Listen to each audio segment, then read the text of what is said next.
Good afternoon, Garrett Kirby here, and here are the top 3 things to avoid when purchasing a house. Real quick before we get started, I did just launch GarrettKirbyRE.com. It's a great way to get in contact with me for any buying, selling, or any real estate questions at all. It also has a couple client testimonials on there, as well as some sold photos, and we'll add some other pages in there as well for buyers and sellers. But without further ado, let's get into it. Tip number 1 is to make sure you do not open up any new credit lines while purchasing a house. Now, even if you are pre-approved and out there shopping, opening up a new line of credit could and will more than likely hurt the amount that you are able to purchase. And one thing to note as well, the way the banks view credit card balances in terms of, your credit usage, it's more on a percentage base than it is on an overall dollar amount. So let's say, for example, you had a $1,000 limit on this card and you put $800 onto it. The banks are going to see that you've used up 80% of your available credit, which is going to hurt you way more. Even though it's only $800, the way the banks are going to see that is you've almost maxed out the entire 100% credit available to you, and that will definitely hurt how much of a house you are able to purchase. Now, on top of credit cards, please do not go and purchase a new car while you're looking for houses. Also, do not purchase any large furniture on credit during this process as well.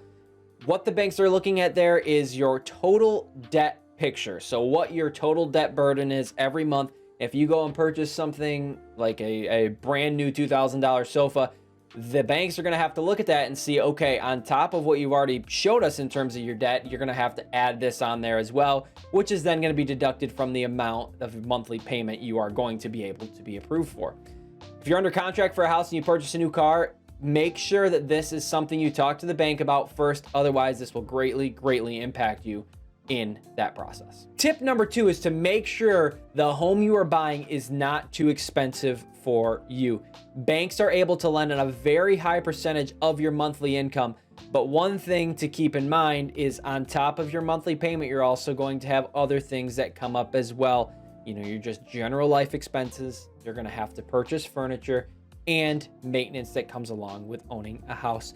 A good rule of thumb is to make sure that your house payment is at or below 1/3 of your monthly income. More financially savvy individuals may be under 25%. That is just a rule of thumb. But one thing we do not want to see is people be house poor in their house, as things do come up and it can get expensive at times. Tip number 3 is a simple one, but it is to make sure that you are not settling on the house you are buying.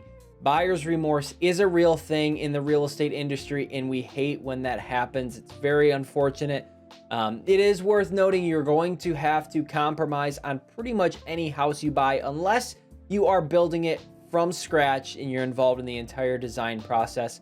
Every house is going to have some level of updates needed. Maybe it has a 2-stall detached garage instead of the attached garage you liked, and items like that. The only thing you really can't change about a house is the physical location. So if the location of the house right off the bat in your mind is not the location you want to live in, or you're kind of on the fence about it, you probably should consider moving on to the next house, no matter how nice it is on the inside. It is okay to be picky when purchasing a house, and we just want to make sure we minimize the chance for buyer's remorse when purchasing a house. And those are 3 things to avoid when purchasing a house. GarrettKirbyRE.com for any and all real estate questions. You'll find testimonials as well as sold photos on there. And also feel free to leave a comment down below with any future real estate topics you'd like to see. Feel free to smash that subscribe button, and we will see you guys next time.